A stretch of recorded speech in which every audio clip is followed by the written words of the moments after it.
Oi, pessoal, aqui é a Joana da Ana Carolina. Olá, pessoal, aqui é o Renan Guerra. Oi, gente, eu sou a Érica Paixão.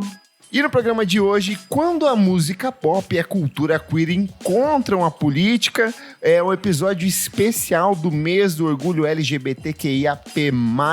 Então, como de costume, nós expulsamos os héteros do programa, hoje só aliados aqui na causa e repleto de participações especiais que vocês vão ouvir ao longo do programa. Mas antes o quê, Renan? Você deve seguir a gente nas redes sociais, @podcastvfsm no Instagram e no Twitter. Se você gosta muito da gente, você deve apoiar em apoia.se/podcastvfsm. A partir de R$5 você tem acesso a vários conteúdos com bastante antecedência. Você recebe conteúdos exclusivos, você participa do nosso grupo fechado para apoiadores no Telegram. E você participa das nossas gravações ao vivo. Hoje estamos com a sala cheia de aliados. Exato. Hoje aqui, ó, mesmo quem é hétero é tudo gay aqui, ó. Leonel Moura, Beatruzes, Gabriel Benevides, André Matos, Luiz Almeida, Fábio Augusto, Maria Lua, Ângelo Brito, Miriam Marinho, todos aqui, cada um representando uma cor da bandeira LGBTQIA+, aqui. Então estamos de casa cheia. Lembrando, camisetas e bonés acabaram. Ter uma segunda leva no segundo semestre. A gente entregou tudo essa semana. O Nick fez ali um pacotão, entregou para todo mundo que faltava.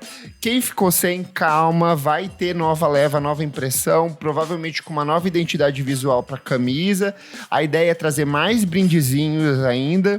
Então, continuem apoiando o podcast que vem coisa boa aí no segundo semestre, né, Renanzinho? Isso mesmo. Érica Paixão, você já fez aqui participações pontuais no nosso podcast. Eu conheço você, o Renan principalmente te conhece, mas quem é de casa talvez não conheça você. Queria deixar esse espaço para você se apresentar, falar com o que você trabalha, de onde você vem, principalmente, Érica, para onde você vai?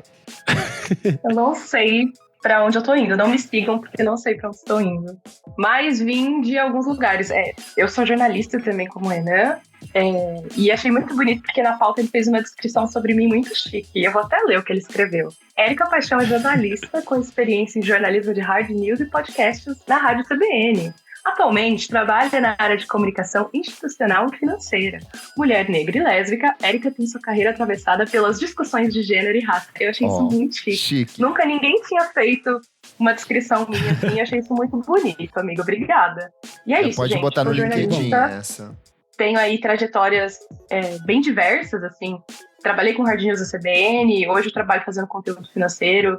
E tô aí, vivendo e aprendendo. Perfeito. Boa.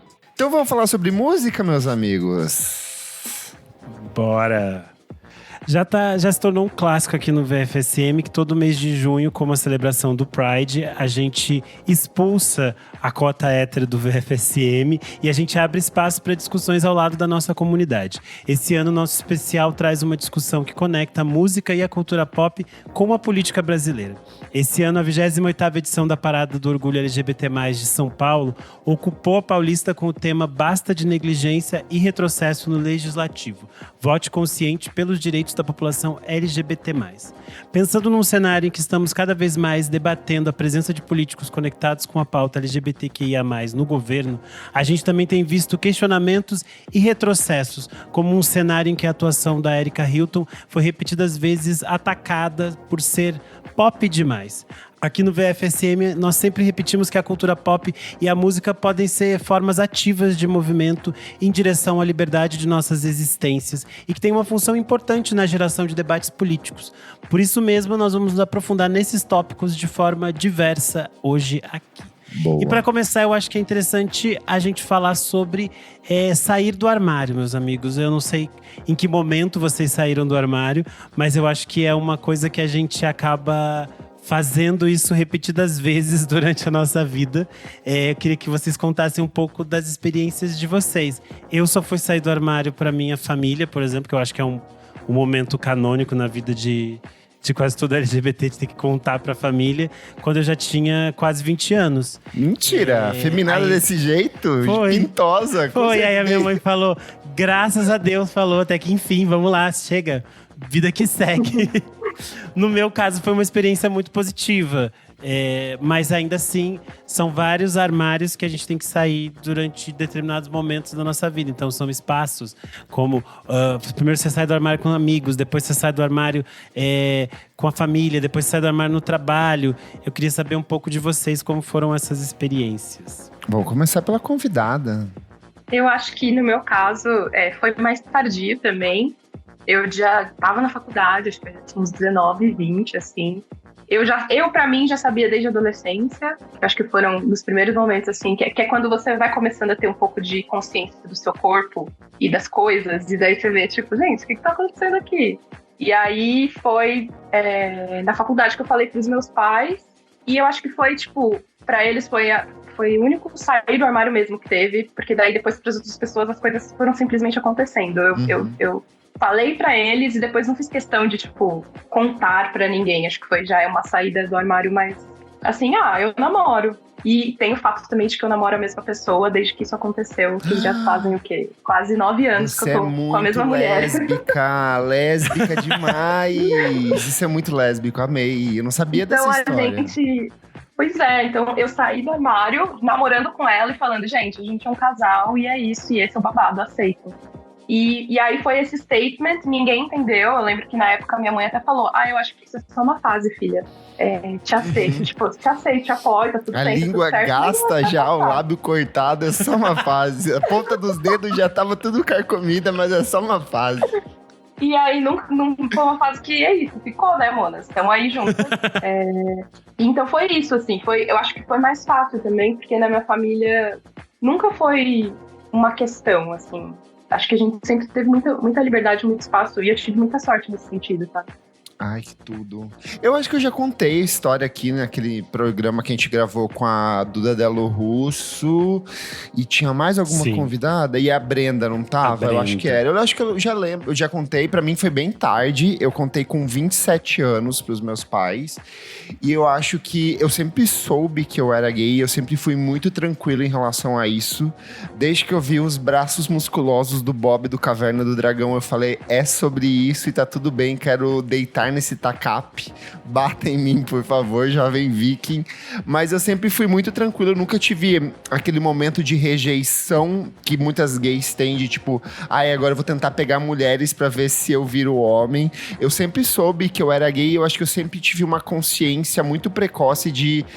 Por conta do meu pai ser muito machista e muito homofóbico, eu acho que a gente é forçado a amadurecer e entender que eu não posso me assumir agora, porque senão talvez eu seja expulso de casa, e tinha toda uma questão de repressão religiosa.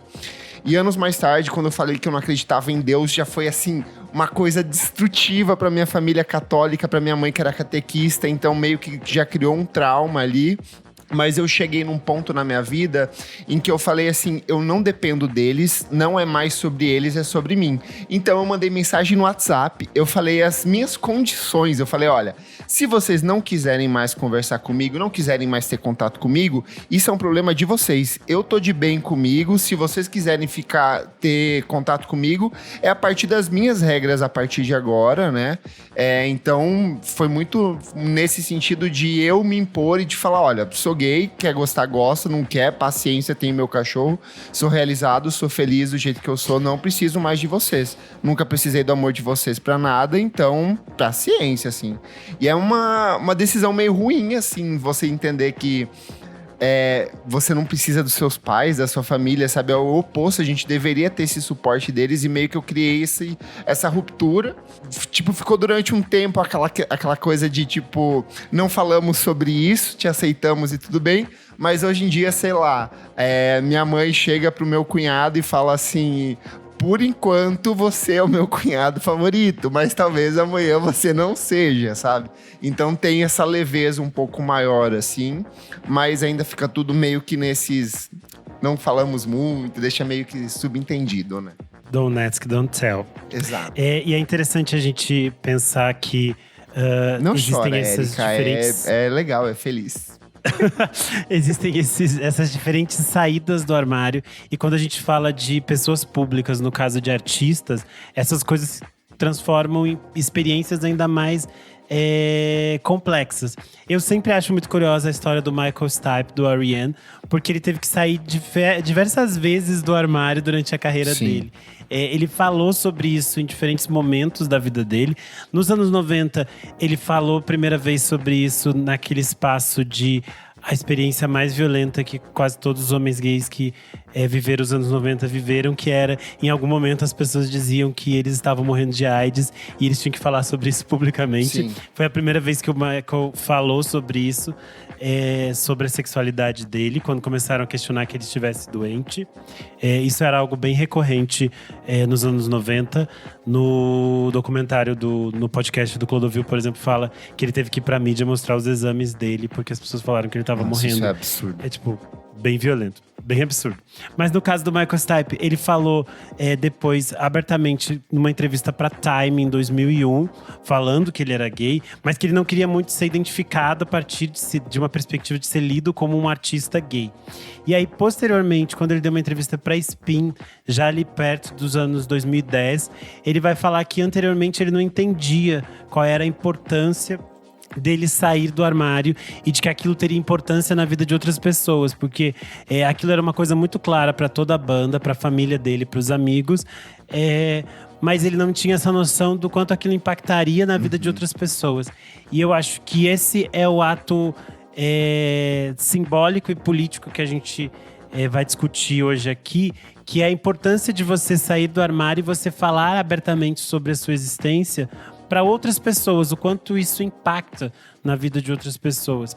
E aí eu queria saber de vocês se teve algum artista que vocês lembram, tipo, no meio desse turbilhão de adolescência, que vocês viam e falavam, nossa, ele é gay, é possível ser assim. Existia esse artista para vocês? Eu já falei aqui várias vezes, Renato Russo foi uma pessoa muito influente na minha adolescência, como legianer que fui, fã. Eu achava tudo que ele falava ele era muito discreto no começo ali, obviamente, a gente tava numa sociedade que ainda estava entendendo o que estava rolando ali, mas eu acho que todas as colocações que ele trouxe eram sempre muito pertinentes, e eu acho que a forma como ele trabalhava o subtexto das canções dele era o que mais me fascinava, porque quem era hétero ia sacar de outra forma, mas quem era gay ia entender exatamente aquilo que ele estava tentando tratar ali nessas canções. Então, nesse sentido, eu acho que ele foi muito mais importante para mim, por exemplo, do que o Cazuza, que eu achava que o Cazuza era uma coisa meio, isso meio porra louca, meio jogando as coisas ali, mas pro final da carreira, ali quando ele tá já definhando em vida, eu acho que ele traz essa carga visual muito importante, mas o Renato sempre foi bem tocante para mim, mas o Michael Stipe em específico, ele também era muito relevante, porque assim, ele era uma figura muito presente, muito grande dentro da indústria da música, e acima de tudo, ele estava imerso em um contexto que era um contexto muito masculino do rock alternativo dos anos 80 e 90, assim. Então ele era uma pessoa que meio que contrastava com isso. E para além das questões voltadas ao universo LGBTQIA+, ele era uma pessoa politicamente muito interessada. Então ele discutia questões ambientais, questões políticas no âmbito político mesmo, né, de congresso, de governo. Então ele circulava por entre temas, assim, também sempre me fascinou. E tem um outro também na mesma época, dentro desse universo de rock alternativo, que é o Bob Mould, que é o cara do Husker Du, do Sugar, é um cara que você fala assim, esse cara não é gay, ele é muito uma figura tipo de um homem meio que pedreirão, assim, padrão, normal, careca de barba, e assim, ele é um gaysão, casado com um cara há anos, assim, que é muito parecido com ele, inclusive. E ele também sempre foi uma pessoa que, nos momentos em que ele foi necessário ser vocal, ele foi. E ele era muito discreto, mas muito inteligente nas colocações dele, assim. Então são figuras que, pra mim, são meio que representativas nesse sentido. E aí, voltando para essa pergunta do Renan, eu acho que a minha primeira referência, assim, e que me abriu muitas portas, acho que para muitas lésbicas, né, foi a Cássia, assim, Cássia Eller. E era uma coisa, assim, de você ver, de eu ver a imagem dela e de ver que ela construiu família, que ela teve um filho e que ela, tipo, trilhou um caminho super próspero, que foi uma mulher que fez o que quis e que, tipo, nunca escondeu a sexualidade de ninguém. E pra mim era, tipo, um grito, assim, de liberdade muito grande, porque eu via nela, tipo, um caminho de uma liberdade muito intensa, que eu acho que na adolescência foi uma coisa da qual eu me privei muito, assim, tanto de experimentar a minha sexualidade, mas também de muitos medos, assim. Acho que eu fui uma adolescente muito medrosa. E aí, quando eu via na figura dela essa liberdade, essa transgressão, esse medo, essa visceralidade que ela tinha nas músicas que ela cantava, era uma coisa assim que me batia muito forte, sabe? E eu ficava pensando, cara, eu queria que ela estivesse viva pra poder, tipo, saber o que ela ia estar pensando hoje, saber o que ela ia estar dizendo hoje, sabe? Ela foi uma figura muito importante pra mim na adolescência. Tem uma outra que a gente é um universo mais de pop infantil, talvez, e que talvez não fosse tão vocal no sentido explícito, mas que era muito aberta ao público LGBTQIA+, que é a própria Xuxa. Eu acho que a Xuxa ali nos anos 90 e 2000, ela era essa pessoa que levava o funkeiro, que levava aquele fã ultra feminado que adorava imitar ela. Não é o Rodrigo Xuxa, é outra coisa que ela levava. Tem um corte do Planeta Xuxa que vira e mexe e volta, que tem um homem na plateia e ele diz que o sonho dele era se vestir de Xuxa, e daí ela faz a transformação dele. E é super bonitinho porque a Xuxa, às vezes, ela era bem maldosa nos comentários, a gente sabe. E ela é super cuidadosa com ele, ela, tipo, super acolhe ele, fica falando o quanto ele ficou lindo. E é super bonitinho, assim. Eu acho que a Xuxa tinha uma coisa que era a naturalização, assim. Ela nunca tratava com deboche, ela sempre tratava de um jeito muito gentil nesse sentido. E mesmo quando ela era maldosa, não era maldosa pela orientação sexual da pessoa. Era maldosa por, sei lá, a roupa que a pessoa tá vestindo ou qualquer outra coisa que a pessoa falou ali na hora, assim. Mas não por ela ser gay, por ela ser trans ou por ser qualquer outra coisa. Então eu acho que essa naturalidade da Xuxa e o fato dela ser uma coisa gigantesca no Brasil sempre criou um sentimento de acolhimento, assim, de um espaço meio que aberto ao público.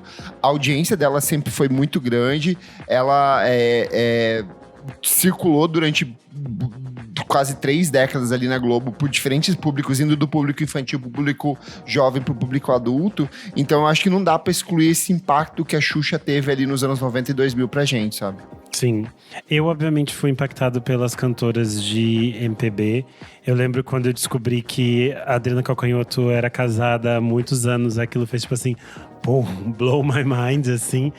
Porque era meio isso que a Erika falou da Cássia, de essa construção de uma possibilidade, assim, de existência. Eu lembro que eu achei muito bonito quando a esposa da Adriana faleceu e muitos sites se referiram a ela como esposa da Adriana. Isso foi muito simbólico. Na verdade, muitos se referiam como companheira. Teve um monte também. Foram os dois. Não, teve um monte, mas é que teve uns sites que… Eu lembro que na época alguns sites e alguns portais já falaram em esposa dela. Mas sempre tem, né? Até hoje tem gente que vai se referir a companheira. Amiga pra morrer. A roommate dela. Eu, obviamente, fui impactado pela aquela capa da Veja da Ana Carolina. E, pra quem não lembra, é uma capa que diz Soubi e daí. E ela é muito espírito do tempo, porque… o texto da capa diz assim: a cantora que vendeu 800 mil discos em 2005 é ícone de uma geração que não liga para os rótulos sexuais, nem faz disso uma bandeira política. E é muito interessante porque durante todos os anos 2000 tentou se construir uma imagem de que você, o seu corpo, enquanto pessoa LGBTQIA+, não é uma existência política, para que, de todos os modos, eles tirem os nossos direitos políticos de existir. Sim. É muito forte essa construção. E aí eu acho muito interessante trazer artistas que entendem a sua importância política e a sua importância de olhar para isso. Eu acho muito emblemático, assim. Eu tenho a sensação de que as lésbicas, elas sempre quebraram as barreiras, assim. E daí, eu acho que enquanto, sei lá, se discutiam, alguns homens homossexuais não falavam disso abertamente, eu tenho pra mim que, tipo, as mulheres lésbicas, isso sempre foi tipo, gente, sou sapatona e vocês vão ter que aceitar. E daí foi assim com a Zélia, foi assim com a Marina, foi assim com a Angela Rorô, foi assim com o Leci Brandão. E aí eu acho isso muito emblemático, assim, como elas sempre tiveram essa força, sempre se colocaram, se posicionaram e sofreram as consequências disso na carreira delas, assim. Então é muito interessante perceber como essas mulheres foram muito transgressoras num momento em que era muito perigoso falar sobre essas coisas. Sim. A figura da Alice Brandão é muito absurdo, porque ela era uma mulher negra fazendo samba e ela falava abertamente sobre a existência dela enquanto mulher lésbica nos anos 80, assim. E ela era muito vocal quanto a isso. Ela entendia a importância política de estar se posicionando repetidas vezes sobre isso. E acho que isso é muito forte, assim, de entender o espaço que ela ocupa. Eu queria trazer um contraponto também. Essa questão mexe muito comigo no sentido da colocação dos homens gays que apareciam na mídia nessa época. Era sempre de um cunho muito humorístico, tipo David Brasil, Vera Verão. Era sempre como se fosse um personagem meio piada.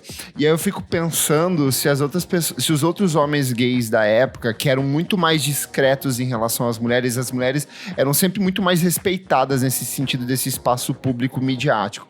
Eu fico pensando às vezes se esses homens gays eles às vezes não queriam meio que se distanciar dessa caricatura que era proposta pela imagética gay ali pela TV e pelo rádio no Brasil dos anos 80, 90 e 2000. E aí, por isso, eles se mantinham meio discretos em relação a isso, eram um pouco verbais em relação a isso. E isso meio que estigmatizou de que a única forma de você ser gay nesses espaços midiáticos era você ser uma gay caricata, sabe? Ser meio esse personagem gay piada de segundo escalão de novela. Eu fico muito pensando nesses programas de auditório de Faustão e Gugu que dominavam a TV na época. E era sempre isso, assim, esse estereótipo, esse personagem gay totalmente caricato que ia, sei lá, estourar um balão no colo de algum cantor de música de pagode. Uma coisa mega ofensiva, assim. Acho super complexo, sabe? Sim, eu acho que são diferentes cenários que a gente pode pensar do quão é difícil para cada pessoa entender o momento dela sair do armário, considerando o mundo que ela vive. E eu acho que para mim um grande exemplo disso, até para além do Brasil, é o Elton John.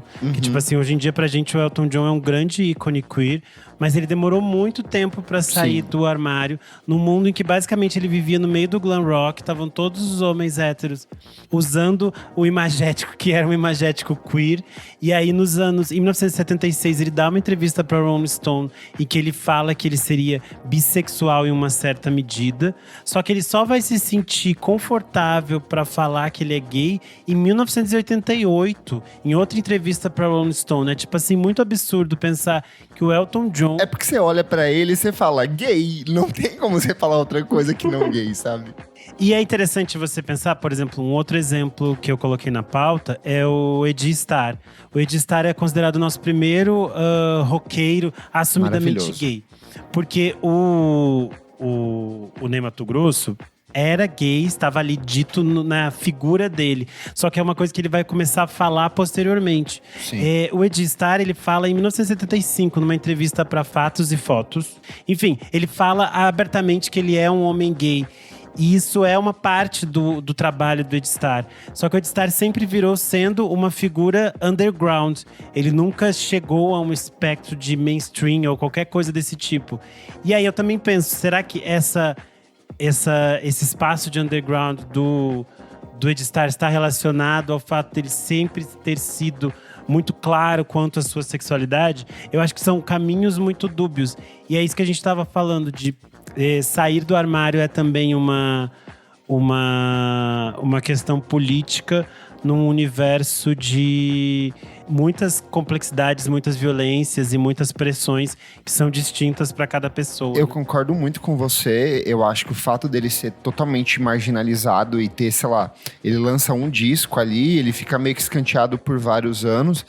E isso é uma coisa que vai seguir pelas décadas seguintes. Se a gente for muito realista, o primeiro artista LGBTQIA+, brasileiro de grandes proporções é recente, é Pablo Vittar, que vai ocupar TV, que vai ocupar rádio, que vai ocupar streaming, com a possibilidade de ser realmente gay, explicitamente gay, falar sobre ser gay, é a Pablo. E isso é uma coisa que não tem isso que ela ainda anos. Tem muitas rádios que não tocam ela. Não ela tocam. Tem uma dificuldade de chegar em vários espaços. Só que aí é muito absurdo porque a Pablo em nenhum momento abre mão de ser uma voz política em todos os momentos que é necessário. Até porque ela não pode, ela é uma drag queen, não tem como ela não ser política. Assim, é outra coisa. Um personagem que você falou muito do Elton John, na hora eu até achei que você fosse falar de outra pessoa. Pra mim é o Lulu Santos, que é uma coisa recentíssima, assim, uma coisa de 10 anos pra cá, onde ele começou a ser uma pessoa mais verbal, porque ele se assumiu de fato, ele tem um relacionamento com um homem ali, e ele abraça isso, ele torna isso explícito, mas é muito surreal você imaginar, ele foi bi durante anos, ele teve um relacionamento com uma mulher ali, ele se manteve muito discreto, mas é muito louco pensar como todas essas conquistas, essas possibilidades de expressar aquilo que você é de 10 anos pra cá, 5 anos pra cá, é muito recente, sabe? E é interessante no caso do Lulu, porque dá pra ver o quanto isso se transformou num assunto muito mais leve pra ele hoje em dia. E eu imagino o peso de você ser uma pessoa pública e essas questões estarem ali na sua cabeça.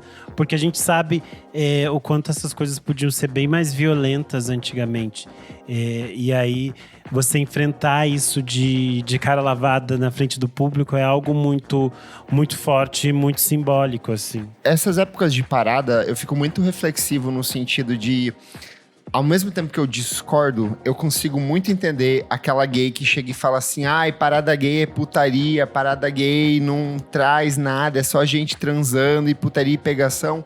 Porque eu consigo entender também o impacto que foi para uma geração inteira de se falar que é gay e que ele é aidético, ele vai morrer, ele é promíscuo. Sendo que as pessoas héteros fazem as mesmas coisas, se não pior, assim, no nível de questão de sexo e de putaria e de loucura mais. Mas eu consigo entender a repressão que essa pessoa passou durante anos e eu não consigo ficar, tipo, genuinamente zangado com esse tipo de pessoas. Pessoas mais velhas que falam, isso é promiscuidade, pipi.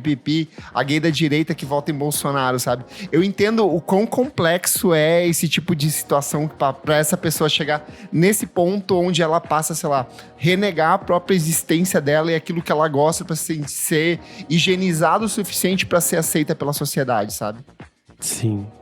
É super complexo, mas eu acho muito interessante sempre também pensar nas histórias de pessoas que assumiram e deram a cara a tapa com todas as complexidades que essas coisas poderiam acarretar.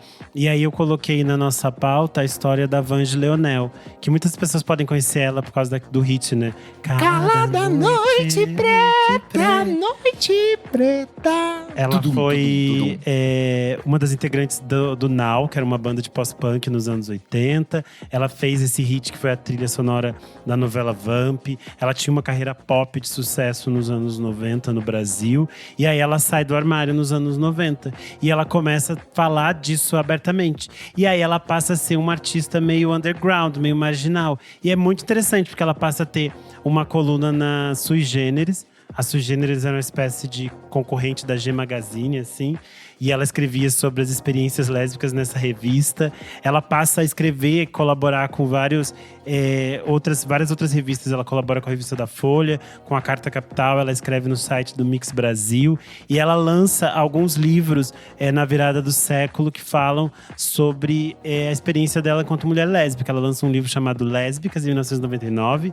Depois, em 2001, ela lança um chamado Girls, Garotas Iradas. E aí, ela tem um trabalho que até o final da vida dela é de ativismo muito forte para a experiência das mulheres lésbicas no Brasil. E eu acho a figura da Vange muito interessante, porque ela e a esposa, a Silmara Bedak, criaram e produziram muitas coisas que hoje em dia são muito fundamentais, assim, para diferentes artistas que chegam, jovens e tudo mais. É meio que, tipo, aquelas que vieram antes e pavimentaram um caminho. Eu acho que isso é sempre muito interessante de pensar nessas pessoas que vieram antes da gente.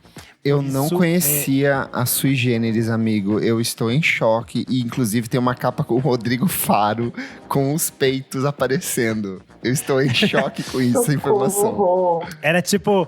A G Magazine era tipo a Playboy e a Sui Generis era tipo a nossa Trip.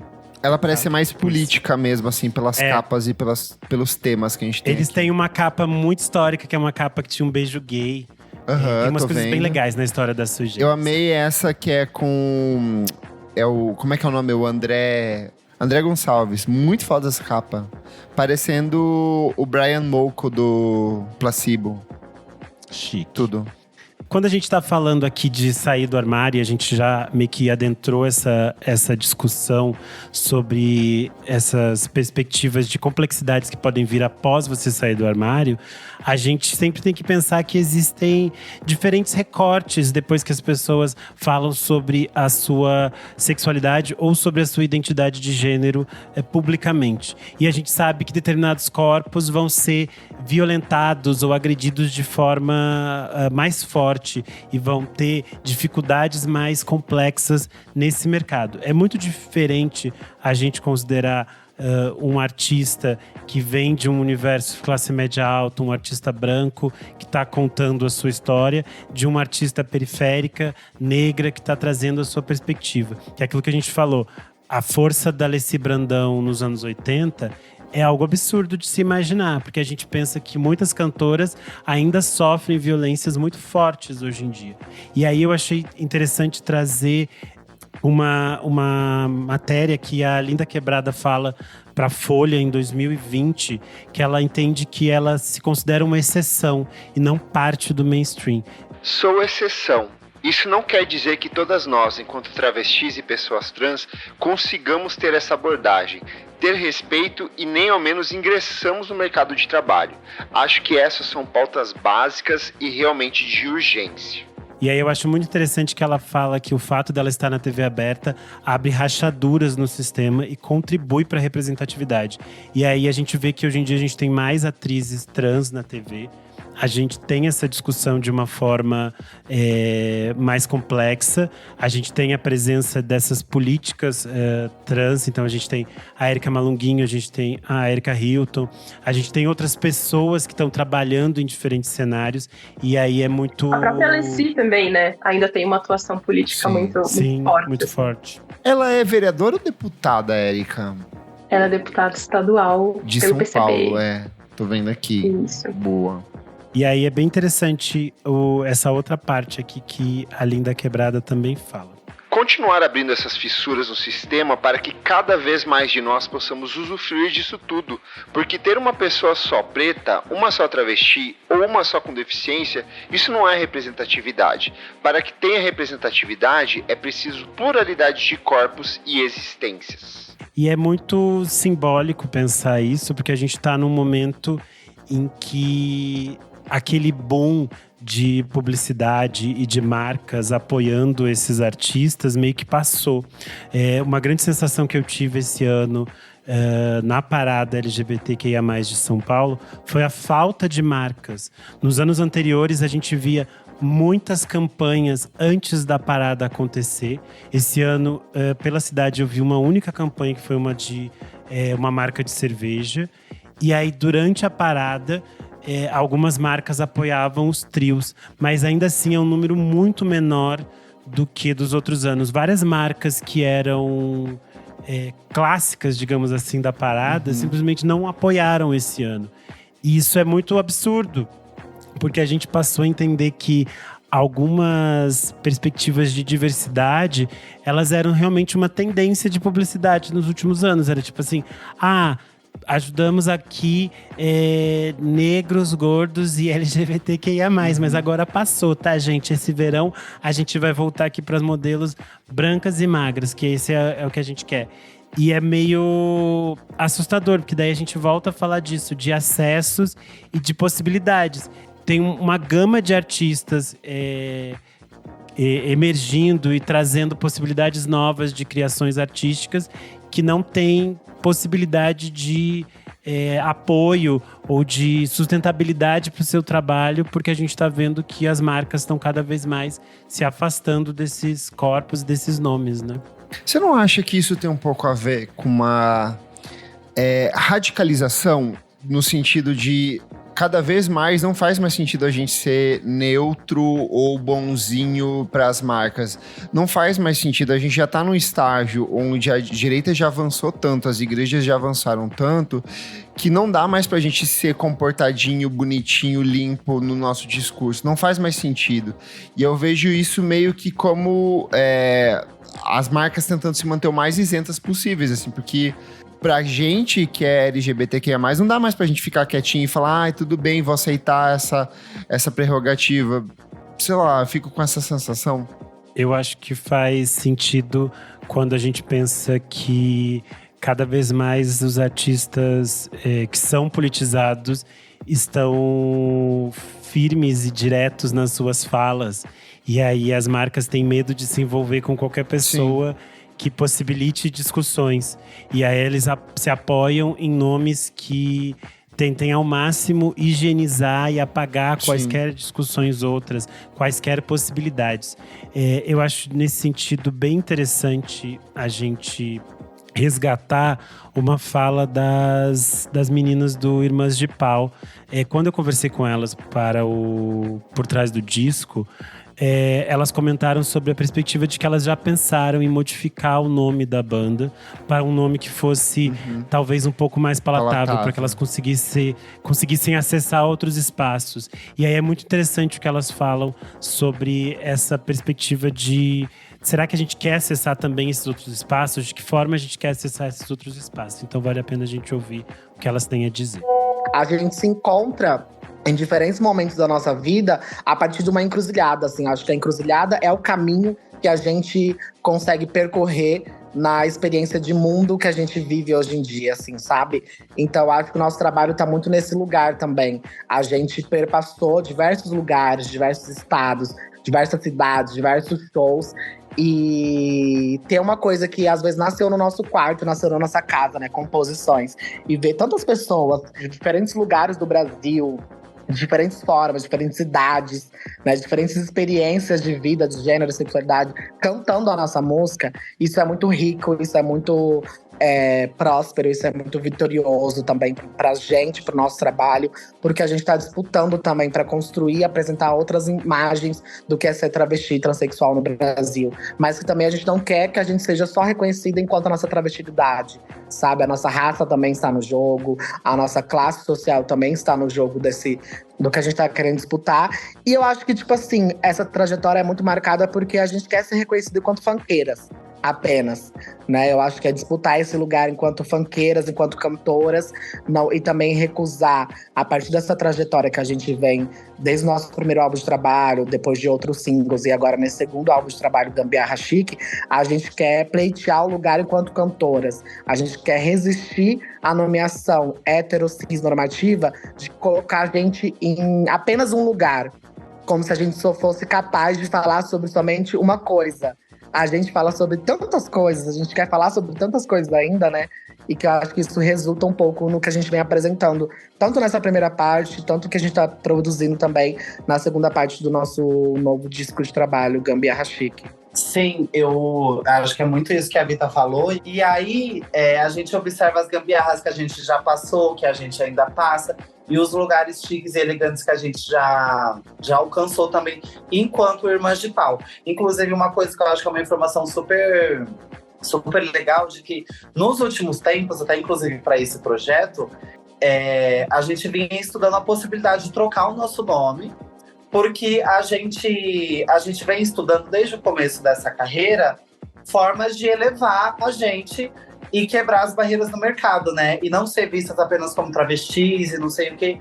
E a gente pensou, nossa, Irmãs de Pau, às vezes na cabeça das pessoas, as pessoas acabam ficando com dificuldade em esquecer um pouco esse nome, fora da questão de ser explícito, né? Então a gente cogitou isso e, pelo menos por agora, chegamos à conclusão de que não queremos abrir mão do nosso nome. O nosso nome que no começo ali fez sentido e que eu acho que fez muito parte da construção de tudo que somos, assim. Fez muitas pessoas se apaixonarem pela gente, por essa coragem de ter esse nome. E eu acho isso muito foda, assim, de como a gente vem tentando construir diálogo sobre várias outras coisas. E como é uma dificuldade imensa, assim, ser vista para além de travesti.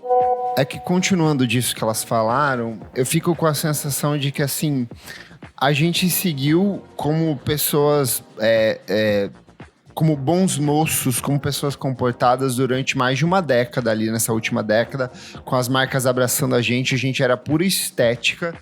E a minha sensação é, com a chegada do governo Bolsonaro, a gente foi completamente abandonado, a gente ficou à mercê, a gente teve vários direitos cerceados, a gente viu pessoas sendo muito vocais num sentido extremamente agressivo, no sentido de extermínio mesmo, de estimular a violência. E pra mim não faz mais sentido eu ser neutro, comportadinho, bonitinho, do jeito que as pessoas querem, porque na primeira oportunidade todo mundo largou a nossa mão.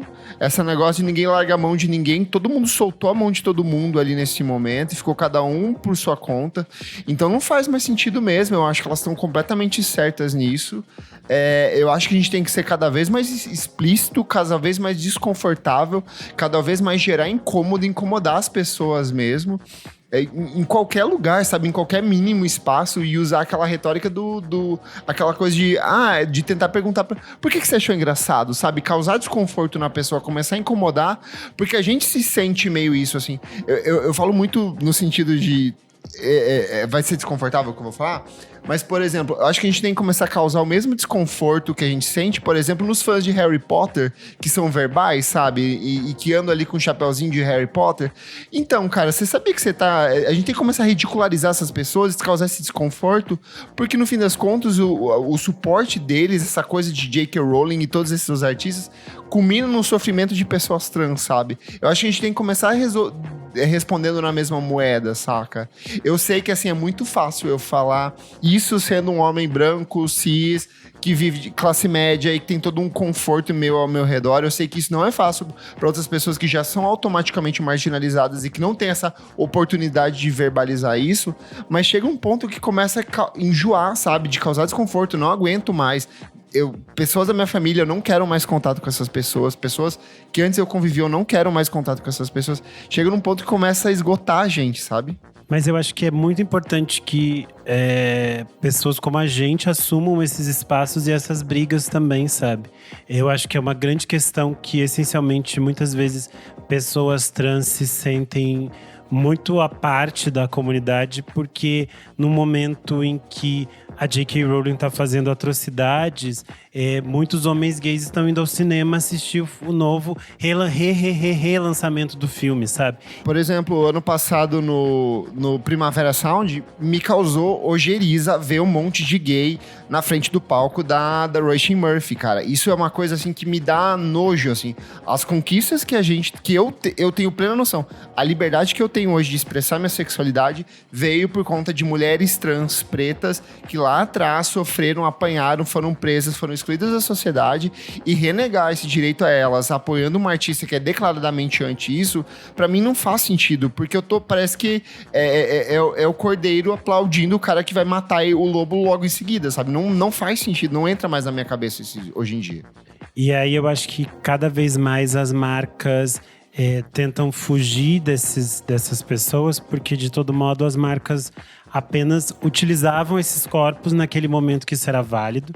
Então as marcas muitas vezes grudam nos artistas naquele momento que eles querem criar esse diálogo sobre essas questões, mas naquele momento que esses corpos precisam de apoio e de algum auxílio, não há.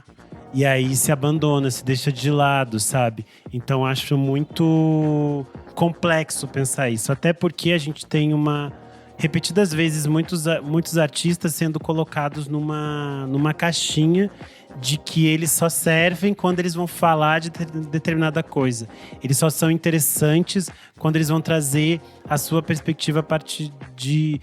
você é uma mulher negra lésbica, você só vai aparecer quando a gente quiser ouvir uma mulher negra lésbica dentro desse recorte. E você não vai aparecer em toda a pluralidade de coisas que você é possível de existir. Quando a gente pensa nessa questão de ocupar espaços e de tensionar as coisas, é muito interessante como às vezes a gente está em determinadas discussões, a gente está em determinados campos e uma parte da sociedade não está nessa mesma página que a gente. E eu acho muito curioso, por exemplo, uma das coisas que aconteceu recentemente foi que um corte de um podcast foi utilizado de forma... meio que viralizou no TikTok. E aí tinha a participação do rapper Júpiter. E ele falava que ele se identificava como um boy seta, que é um termo que, sei lá, pra gente que escuta rap e funk, é um termo super comum, a gente já tá acostumado com isso. Só que isso virou um grande motivo de chacota no TikTok e se transformou numa grande discussão de violências e possibilidades. E aí eu acho que a gente volta naquilo que o Kleber falou. A gente está num espaço agora que não é de ser, tipo, aceitação e não sei o quê. É causar incômodo. A minha existência causa incômodo, então eu vou causar mais incômodo. Então eu vou gerar mais rachaduras, eu vou gerar mais complexidade. E aí é interessante que a gente conversou com o Júpiter para tentar entender um pouco sobre a experiência dele e como que ele se sente quando muitas vezes ele tem que mais responder a essas violências do que necessariamente falar sobre a sua arte e a sua experiência enquanto cantor e rapper. Bom, eu sou o Júpiter, tenho 31 anos, sou de São Paulo capital, moro na Brasilândia, zona norte de São Paulo. Sou cria do hip hop, cria do rap nacional e canto rap desde os 12 anos de idade. Em 2016 eu me juntei com a Sara Donato pra gente fazer o grupo de rap chamado Rap Plus Size. E a partir daí a gente começou a fazer muitos shows, viajar para todo o Brasil. Já temos 3 discos lançados, né? O primeiro, Rap Plus Size. O segundo, A Grandiosa Imersão em Busca do Novo Mundo. E o terceiro chama Revoada. Em 2022 eu lancei um disco solo chamado RG, né? Comecei a minha transição em 2018, 17, por aí. E esse disco RG, ele veio como uma forma de firmar o meu nome, né? Meu novo nome, né? Porque antes eu tinha um nome artístico diferente, né? E agora, como Júpiter, eu precisei firmar esse nome. Olha, passar por esses ataques é algo que eu já vinha passando nas redes, né? Sempre tinha algum vídeo meu viralizando em páginas de extrema-direita, em páginas de ódio. E agora só intensificou, né, esses ataques, né? Para mim não foi tão suave porque todo esse processo envolve muita transfobia. Eu fiquei preocupado, sei lá, sair na rua e sofrer alguma agressão. E, enfim, ainda bem que eu sou bem protegido, né? Mas eu acho que isso reverbera na minha arte em coisas que eu já falava, sabe? Eu sempre falei disso. Eu produzo conteúdo falando sobre não-binaridade, sobre gênero. Então, para mim, é só algo que eu já abordava, né? E agora, enfim, quero continuar abordando, assim. Talvez alguma música em resposta. Mas não vai ser tão rápido, assim, esse processo de responder isso. Porque primeiro eu quero responder na justiça. E depois eu acho que a arte vai fluir de acordo com como ela for chegando. Queria aproveitar um pouco esse espaço que a gente está falando de TikTok e reforçar sempre. O TikTok é um espaço extremamente homofóbico, racista, transfóbico, misógino, é absurdo, assim, a quantidade de... E pedófilo, o que mais me assusta, assim, por exemplo... Quando tem vídeo de criança e um dos comentários mais curtidos é "me desculpa pequena", que é declaradamente uma intenção do cara que quer fazer sexo com aquela criança e tem várias pessoas curtindo em cima disso. Gente, eu sei que a intenção de discutir, de responder é muito forte. Não responda, denuncie. Esse é o que essa galera quer. Essa galera quer like, essas pessoas querem engajamento. O Twitter é um antro disso. A gente continua verbalizando e dando espaço para pessoas podres crescerem dentro dessas redes. Denuncia, é muito mais... Eu sei que a vontade de responder, a ânsia de responder é muito forte, mas sei lá, cara... Às vezes o denunciar é muito mais expressivo, o bloquear é muito mais expressivo, porque senão o seu like estimula que essa pessoa acabe caindo na timeline de outra pessoa e de outra pessoa. O Twitter é um antro de transfobia, o Elon Musk é um cara ultra transfóbico, não é por isso que a gente tem que sair nossa rede, a gente tem que criar formas de levar a cultura trans ou nossa cultura pra lá, mas não dê voz pra essas pessoas. Eu sei que é difícil, mas a gente já teve um exemplo de um cara que foi eleito por ser piada e por ser curtido e respondido pela esquerda torto direito. Então, ao invés de verbalizar essa pessoa, abre espaço para as outras, curta o comentário de outras pessoas, republique o conteúdo de outras pessoas que vão trazer outras visões para as redes e não essas pessoas que são extremamente tóxicas e desnecessárias. Sim, denunciem, não compartilhem essas coisas de violência com outros corpos que já sofrem violências. Sim. Então, tipo, você viu uma coisa horrível, não precisa mostrar pra sua amiga, ela não precisa ver isso. E reverberem vozes que criem coisas positivas e coisas interessantes para serem divididas. E aí eu acho que isso também é importante da gente pensar na criação de espaços de segurança para nossa existência, tanto na online quanto offline. E eu acho que isso vai de encontro com uma discussão que a gente já teve aqui no podcast, que é a perspectiva de acesso à cultura e da importância de diferentes corpos e diferentes experiências experienciarem a cultura em sua multiplicidade. Então a gente recomenda que vocês ouçam o nosso episódio de número 290, onde a gente discute a importância do acesso à cultura e do fomento às políticas de acesso, como a lista trans, que são políticas muito importantes. É um episódio que ficou super legal, a gente tem participações muito interessantes, então vale também conferir esse episódio para a gente defender e lutar para que os eventos que a gente participa também tenham lista trans, lista para pessoas periféricas, todas essas coisas que auxiliam para que o nosso rolê vire um espaço cada vez mais diverso e mais seguro para todos. Perfeito. E aí a gente chega num ponto que é muito crucial, que é entender que a política deve ser um assunto pop. Se a gente estava falando aqui de artistas e das suas experiências e de como esses artistas lidam com isso tudo e o quanto as nossas existências são políticas, eu acho que é cada vez mais a gente voltar para aquela discussão de que o fervo também é luta. Quando a gente fala em celebrar nosso orgulho, em ocupar as ruas, os espaços e as pistas de dança com os nossos corpos, a gente está também falando de movimentos políticos. Eu acho que a nossa existência por si só, enquanto a gente se movimenta e existe com orgulho, é algo político. Nos últimos anos, as pessoas correlacionam muito o Pride com o momento de consumo e de conexões com as marcas. E aí acho que é isso que a gente falou agora há pouco, que a gente viu esse boom da publicidade super diversa, que foi algo super passageiro. E nos últimos anos as marcas diminuíram os aportes para os eventos LGBTs, como a própria Parada de São Paulo. E aí acho que se transformou em um momento simbólico para a gente lembrar mais uma vez que somos nós por nós e que nós devemos entender a importância de unir a nossa ferveção com as nossas brigas mais caras. Da gente se colocar nesse espaço de briga e de força e de defender esses espaços. E eu acho que um exemplo disso foi a 28ª edição da Parada do Orgulho LGBT+, de São Paulo, que ocupou a Paulista esse ano com festas e babados, com direito a show de Pablo Vittar, Banda UOL, Felipe Cato, mais uma centena de drag queens e até uma performance da Márcia Pantera pendurada no meio da Avenida icônica. Paulista. Eu perdi isso, gente. Eu fiquei muito triste, porque depois eu só vi o vídeo. Ela realmente estava pendurada a não sei quantos metros de altura. E tudo isso com o tema sendo repetido durante todo o dia em diferentes trios elétricos, falando basta de negligência e retrocesso no legislativo. Vote consciente pelos direitos da população LGBT+.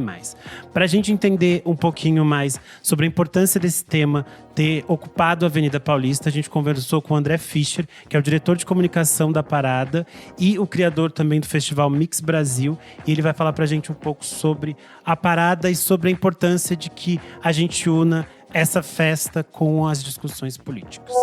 Sabe o que eu acho interessante, né? Esse ano teve muito esse comentário, né, de que a Parada estava mais política, mas na verdade a Parada sempre foi extremamente política. Os temas sempre foram muito política raiz mesmo, né, de movimento LGBT, tratando de temas eleição, direitos de pessoas trans, união civil, isso já acho que desde o começo. Eu acho que esse ano a questão do verde e amarelo deu uma visibilidade maior ao tema, que era um tema que vinha com uma mensagem muito política, né? Basta de negligência e retrocesso no legislativo. Então, acho que tinha um enunciado, talvez, mais diretamente político, mais forte, né? Porque já foi pelo Estado laico, né? Já foi com coisas muito políticas, mas também um pouco herméticas. Mas acho que esse ano era um basta para o legislativo, né? Então acho que ele vinha com a mensagem muito direta. E eu acho que teve toda essa questão também da comunicação visual do festival, que foi muito feliz também, que era aquele olho ali com formato, né, dentro de um arco-íris, mas com a bandeira nacional dentro. Então acho que isso ajudou as pessoas a digerirem melhor, verem de uma maneira mais explícita. E a questão do Verde e Amarelo, que foi um confronto muito direto, né, com essa galera maluca, extremista, bolsonarista, eu acho que isso fez com que as pessoas percebessem essa opção por ir de verde e amarelo como, né, você colocar na maneira como você vai se vestir para uma festa, fazer uma opção política na maneira de se vestir, né, porque se tornou muito político, né, esse uso do verde e amarelo a partir da história da Madonna e da Pablo. Então acho que ajudou a você costurar a coisa política com a questão da festa. Agora, a parada é para ser festa. A gente tem que lembrar que o que a gente celebra é o orgulho de ser LGBT+, né? E o orgulho você celebra com festa. É muito diferente de outra data, como o 17 de maio, que é o dia da luta contra a LGBTfobia, e aí sempre as manifestações, tudo que é publicado é muito mais sério, né? Porque você está falando de LGBTfobia, né? Da violência física, psicológica contra pessoas LGBT. No orgulho, a gente celebra, é para ser festa, né? A gente, enquanto comunidade, ainda que a gente sofra muito preconceito, discriminação em maior ou menor grau, né? Dependendo do grupo que você faz parte, mas acho que a gente tem em comum essa questão. Mas a maneira que a gente responde é sendo feliz, né? Você mostrar que é feliz é um ato político, né? Sendo de uma comunidade que é vítima de tanta violência, de tanto preconceito. Então, eu acho que a maneira de celebrar é a festa. Eu acho que quem critica a festa, em primeiro lugar, acho que está morrendo de inveja, né? De não fazer parte dela, porque quem faz parte da festa está feliz por estar podendo celebrar, por fazer parte dessa celebração nesse momento. E não entende, ou simplesmente não entende qual é a história, né? O que a gente está querendo dizer com ocupar, né? Por exemplo, aqui no Brasil, a Avenida Paulista, Copacabana no Rio, a Quinta Avenida em Nova York, né? São espaços muito, né, ali, né, todas as paradas, né, de Londres, Paris, já tive a sorte de participar de muitas paradas pelo mundo todo, sempre ocupando espaços muito privilegiados, né, centrais de todas as cidades, para você mostrar com alegria que você tem o orgulho de ser lésbica, gay, bissexual, trans, não binário. Eu acho que é essa a função da festa, né? Então é uma festa que é política. Então a gente não tem como dissociar uma coisa da outra, porque se não for para festejar, ela vai ser outra coisa, é um ato, ela não tem a aderência que ela tem pelo fato de ser uma festa também, que todo mundo quer celebrar junto. Então acho que tem todas essas questões que estão postas numa parada do orgulho LGBT+. Eu acho super interessante, eu já contei essa história aqui, mas o André Fischer tá por trás da criação do termo GLS, né, nos anos 90, quando eles estavam desenvolvendo o Mix Brasil e eles precisavam de um termo que desse conta daquela comunidade naquele momento. Então eles chegaram no GLS, que era gays, lésbicas e simpatizantes. E é muito interessante pensar quanto a nossa sigla cresceu. E aí, hoje em dia, tem muitas pessoas que ficam… eles ficam complicando a sigla, porque eles estão incluindo outras coisas. E não, nós estamos abraçando cada vez mais a pluralidade de pessoas que existem dentro dessa sigla. Inclusive, amigo, isso é um bom ponto de reforçar. você gay que não entende, pergunte, pesquise, não custa nada, sabe? Essa prerrogativa tá cada vez maior. Eu lembro muito daquele vídeo do Rodrigo Xuxa fazendo piada com as siglas, com as letras, e viralizou isso no TikTok. Dá uma pesquisada, gente, não custa nada. Ou pergunte pro amigo que é mais informado do que você. Não vai te matar, sabe? É tão simples. É interessante como as pessoas correlacionam que cada vez mais discussões devem ser apartadas umas das outras.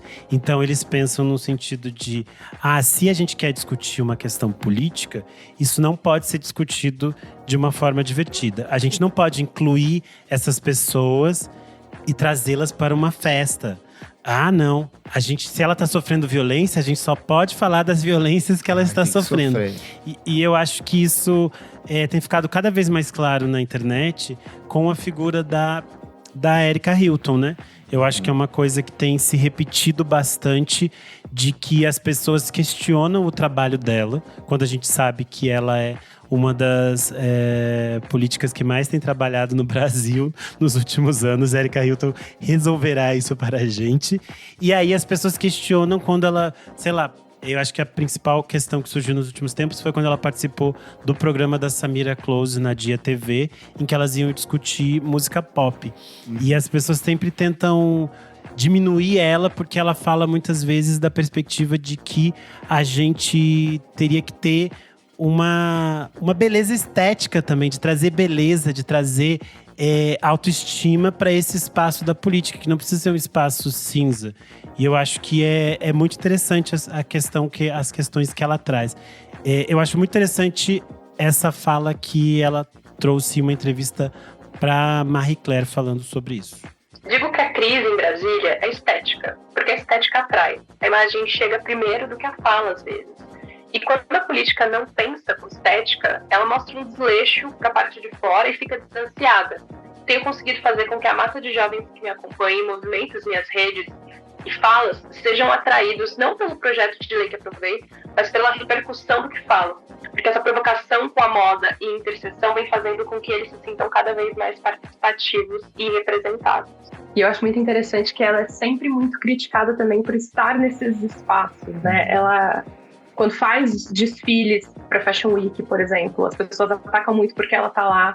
Quando ela fala de moda, quando ela se posiciona também como uma figura fashion, ela é muito atacada. Ela já teve que fazer vários vídeos pro Instagram dela para dizer, gente, isso também é política, a minha atuação, a política também abrange esses espaços. Porque, tipo, pra cabeça pequena dessa galera, tipo, isso simplesmente não existe, que ela pode estar fazendo política nesses espaços, sabe? E ainda que ela não fosse política, ela é um ser humano, ela gosta de cultura pop como qualquer ser humano. Eu vou dar um contraponto a isso. Por que que o MBL cresceu tanto ao longo da última década? Porque eles faziam os vídeos deles sobre política com musiquinha do Dragon Ball, com musiquinha do Naruto. O Kim Kataguiri referenciava Arctic Monkeys, referenciava o Oasis. Essa galera entendeu que o lance da comunicação política está em mesclar o discurso deles aliado com cultura pop. E aí a esquerda brasileira ficou nessa de reflexões mil, de pátio do colégio da USP e de vamos pra frente do MASP, quando as coisas já estavam rolando nas redes de um jeito muito diferente. A esquerda demorou muito para entender esse tipo de linguagem. O Boulos é o quê? De uns 4 anos pra cá, depois da última eleição aqui em São Paulo, que ele começou a ter esse abrandamento de ser um pouco mais acessível, que foi um processo que o próprio Lula passou. Pra ele ser eleito lá em 2002, o Lula era muito raivoso, ele era tipo ele era furioso, ele virou Lulinha do amor, ele começou a dialogar com outros públicos. Então, essa simplificação do discurso, levar o discurso político para dentro de um universo que já está habituado pro cotidiano das pessoas, ele é essencial. Porque se você da esquerda ou de um discurso progressista não fizer isso, o outro lado vai fazer e vai fazer muito bem, vai fazer antes, sabe?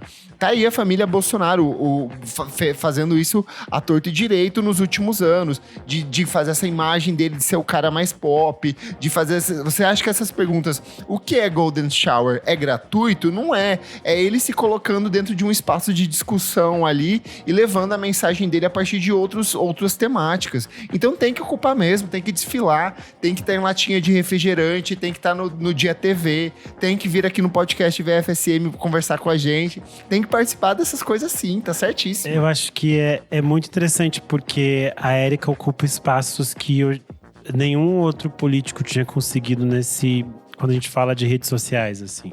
Ela tá na capa de revistas muito importantes de moda, tipo da Vogue, da Harper's Bazaar, assim como ela tá virando notícia no Papel Pop, na Dia TV, ela tá virando notícia no Bicharts, que são coisas muito pop, muito de nicho na internet, mas que movimentam um público que tem muita voz, mas que muitas vezes não entendia como a sua voz também pode ser política. E eu acho que ela conecta isso, ela traz essa juventude para um espaço que eles estavam desconectados disso. E ela entende a importância de trazer a política como uma experiência também pop, porque está conectada ao nosso dia a dia, nossas necessidades básicas, né? Ó quem vem fazendo isso também, como é que é o nome a Margaret Thatcher brasileira lá? Esqueci o nome.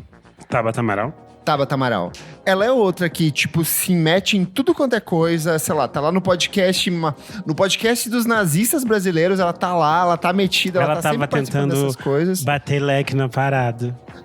Aprendendo a bater leque, então, assim, tudo tem um objetivo, ela não tá ali gratuitamente, não é porque ela quer ser pop, é porque ela sabe que isso vai circular, vai apresentar ela pra outras pessoas, vai reverberar, então tem que ocupar, gente, eu queria que tivessem mais Erika Hiltons ocupando esses espaços, brilhando em outras capas, porque às vezes, aí o que acontece? Começa a ficar repetitivo, e aí as marcas se afastam dessa pessoa, e aí vem outras pessoas ocupando esse lugar. Então tem que se meter mesmo, mais gente junto ali. Para enriquecer essa discussão, a gente tem o orgulho de poder ouvir a Erika Hilton agora falando sobre a importância que ela entende de ter essas discussões políticas conectadas com um diálogo mais pop e com esse público jovem. Oi, galera do podcast, vamos falar sobre música. Que prazer participar aqui com vocês. Bom, eu acho super importante conectar a política com a cultura pop, mas também com outros setores, é claro, porque nós precisamos desmistificar a política, nós precisamos transformar a política em algo que seja mais natural, orgânico e normal para a vida das pessoas e que seja mais atrativo também para as pessoas. Então eu acho que a política foi nos ensinada durante muito tempo como um cristal intocável e algo que estava longe do cotidiano, do dia a dia. Transformá-la em pop é popularizá-la. O pop é de popular também. O pop é de democratizar esse acesso, atrair a atenção e fazer com que as pessoas compreendam a importância, o impacto e a magnitude que a política tem na vida delas e o quanto elas minimamente precisam se envolver com aquilo que a política produz. Transformá-la em pop é essa tentativa de quebrar com essa barreira entre sociedade que elege os políticos e os políticos que são eleitos por nós.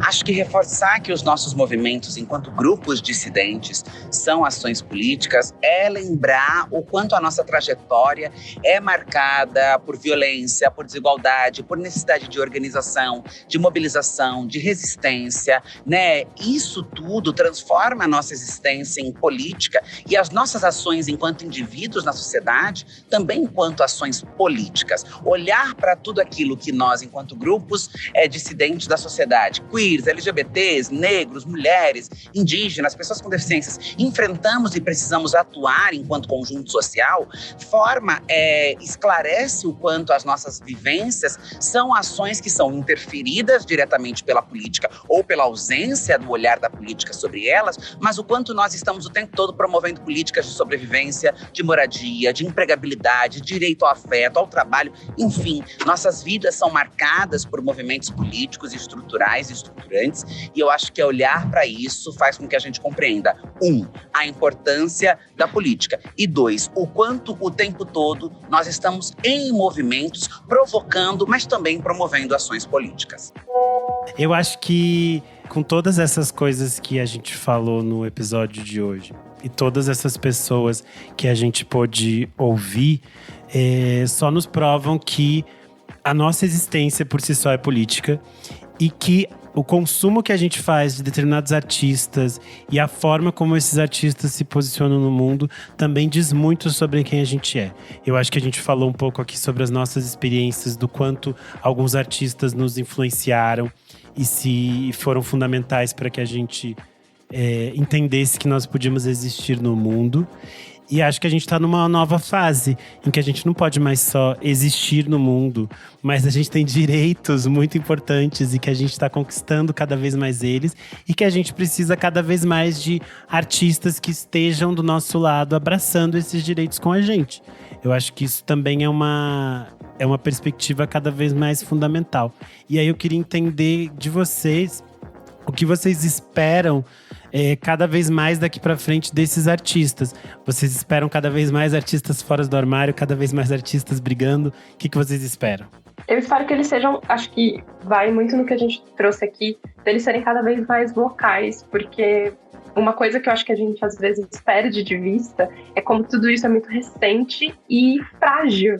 Então é só, vir uma onda conservadora e dizer que a gente não pode mais existir, que a gente não tem mais direito, que, a gente tem que voltar para esse armário, que essas coisas realmente podem acontecer. Que a gente, sabe? São coisas que a gente tem que estar sempre disputando, sempre se lembrando, sempre resgatando, sempre tendo em mente de que, nada está ganho. E a gente tem que estar sempre atento e forte, porque essas pessoas realmente, não se importam com a nossa existência. Se não for a gente fazer alguma coisa pela gente, ninguém vai. Então, é muito importante, assim, que essas pessoas sejam vocais e falem, e se posicionem e coloquem sua existência, porque só assim a gente avança, sabe? Perfeito. Eu tenho 2 pontos. O primeiro é você, gay, branca, privilegiada, que está numa situação de proteção. Você tem a obrigação de se colocar e, às vezes, de dar um passo atrás e de ter a possibilidade de explicar para as pessoas. Às vezes, engula aquela raiva que você está sentindo e utilize desse seu espaço e do seu privilégio para explicar, para conversar com a pessoa, para justificar você. Já que você não vai perder seu emprego, já que você não vai apanhar na rua, use disso, desse seu privilégio, justamente para expressar politicamente por que aquela situação está errada. Ocupe esses espaços de alguma forma. Segundo ponto, vote, tire seu título de eleitor. Eu sei que às vezes a gente fica muito embriagado nessa de política não leva a nada, a gente tá à mercê de tudo, a gente não é nada, mas escolha com consciência seus candidatos, atualize seu título de eleitor, transfira seu título de eleitor, faça igual a RuPaul ali no final de cada episódio, vote. Votar ainda é muito importante aqui no Brasil, votar nos candidatos certos. Erika Hilton foi a mais votada nas eleições aqui em São Paulo como mulher, mas será que a gente não consegue trazer outras pessoas com perspectivas similares para ocupar esses espaços e para que ela não seja a única que está sendo atacada o tempo inteiro, que é muito desconfortável ver ela sofrendo algumas coisas que ela sofre ali, ela e outras mulheres sofrendo. Vamos colocar mais gente na política, nesses espaços de provocação, de contestação. É muito importante que a gente tenha representantes conscientes. Existe um aliado da vida ali, o Lula é maravilhoso onde ele tá, mas ele não tá genuinamente olhando pra gente como a gente merece ser observado. Então, ter essas pessoas que representam a nossa classe, que representam pessoas LGBT, bem posicionadas, vocais, conscientes, ocupando esses espaços, é sempre essencial. Então, tire seu título de eleitor, atualize seu título de eleitor e vote com consciência. Militei. E falando no cenário de arte e cultura, apoie e celebre os artistas LGBTQIA+. Vá aos shows, consuma seu merch, peça pro festival que você gosta e questione o festival que você gosta. Por que a gente não tem mais artistas negros? Por que a gente não tem mais artistas trans? Use a sua voz e a sua força para fazer com que os nossos artistas e esses artistas que a gente tanto ama e tanto acredita também tenham mais espaço nesses locais que a gente gosta de frequentar e de circular. Tô muito feliz com o resultado desse episódio. Espero que quem esteja nos ouvindo também tenha gostado e tenha pelo menos repensado alguma coisa, que tenha funcionado da mesma forma que foi pra gente. Só tenho a agradecer a presença da Erika aqui hoje. Maravilhosa. Estou muito feliz que você esteja com a gente num episódio tão importante, porque pra gente o VFSM é esse espaço de segurança e de troca com os nossos ouvintes. Então é muito bom que você possa fazer parte disso e deixe esse espaço para que também você deixe suas redes, suas coisas, seus contatos, que você quiser. Se quiser deixar alguma coisa. Ai, obrigada. Eu queria muito agradecer pelo convite, dizer que eu fico muito honrada em estar aqui nesse espaço. Vocês são incríveis, esse projeto é incrível. Então, vida longa ao VFSM. E eu amo muito vocês. E é isso, gente. Eu sou uma jornalista meio low profile, então eu não tô no Twitter. Eu tenho um Instagram que é _paixãoérica. E vocês me acham também pra daí saber as coisas que eu faço no trabalho. Dá pra me achar no LinkedIn também com Paixão Érica. Nem sei. Acho que o LinkedIn, na verdade, é só Érica Paixão. Mas é isso. Eu sou low profile, mas eu tô lá no Instagram, então me sigam. E eu vou aceitar vocês. Meu Instagram, inclusive, é fechado, mas vocês eu vou aceitar. É muito misteriosa. Acho que é uma coisa assim de ser escorpiana. Acho que faz parte do mistério do meu signo. Antes de você encerrar, Renan Guerra, quero agradecer você por essa pauta maravilhosa que você montou, correu atrás dos áudios todos, você quem toca a pauta LGBTQIA+, do ano. É uma por ano, mas a gente faz o ano inteiro, sempre tenta trazer artistas e tudo mais, mas eu acho que esse ano você caprichou, então parabéns. Obrigado. Gays elogiando Feliz. gays. Nós por nós, é isso. Nós por nós. Fechamos, então vamos para o nosso próximo bloco. Não pare de ouvir.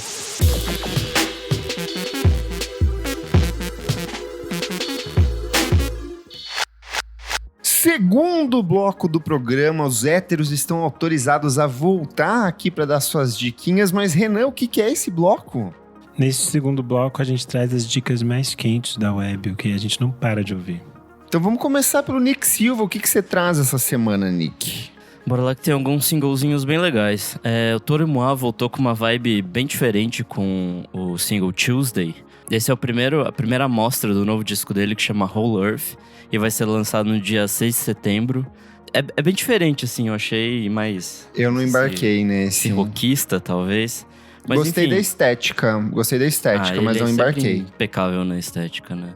E aí, enfim, vai ter um monte de convidado legal nesse disco. Ben Gibbard, Porsches, Kevin Abstract, Duckworth. Don Toliver, ele tá com os nomes grandes da indústria, ele achei bizarro. Sim.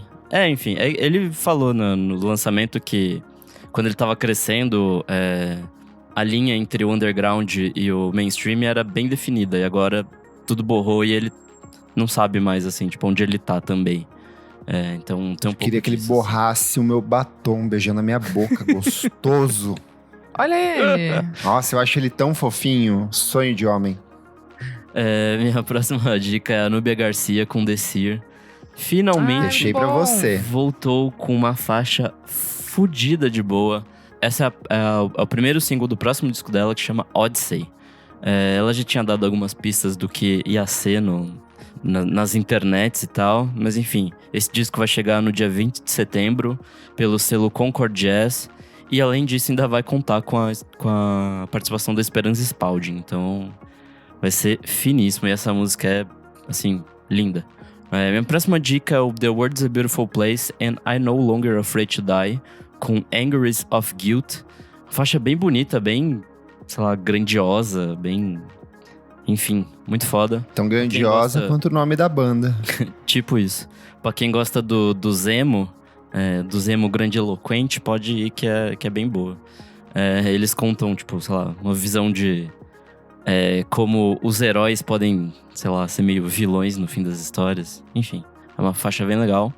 Minha próxima dica é o Pompoko, com Go. Pompoko é uma banda que eu tinha falado lá em 2011, que eles lançaram um disco chamado Cheater, que eu gostei pra caramba.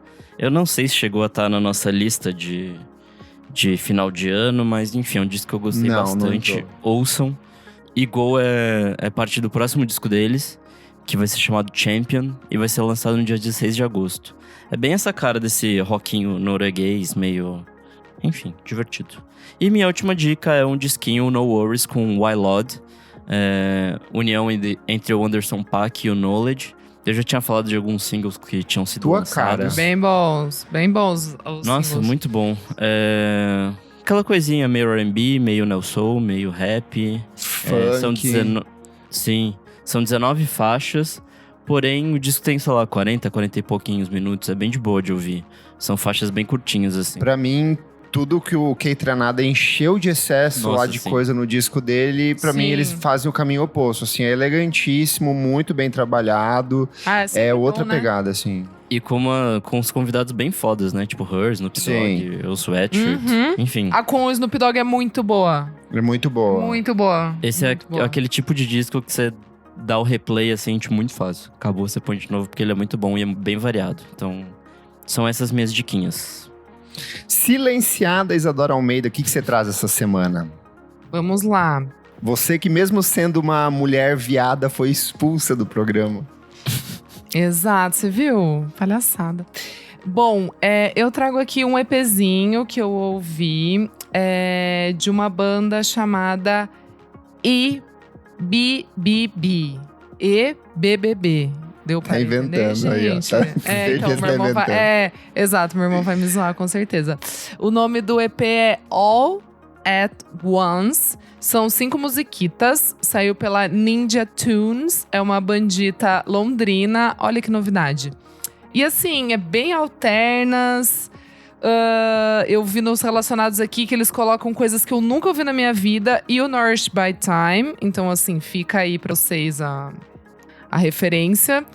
É bem interessante. Eu realmente dou de dica aqui pra vocês ouvirem. E tem uma música em especial que me pegou muito, que foi um dos singles, que chama Himmel, que é muito bom. Então, assim, fica a dica, pessoal. Boa. Renan Guerra, o que trazes nessa semana movimentada?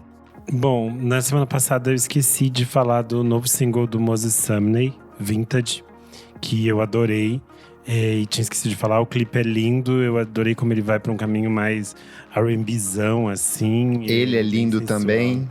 Nossa, ele é muito lindo, ele tá absurdo no clipe, tipo a cena que eles estão de terno, assim, daí eles começam a fazer uma coreografia, vem um maluco, achei tudo muito legal. Enfim, incrível esse, tinha esquecido de falar.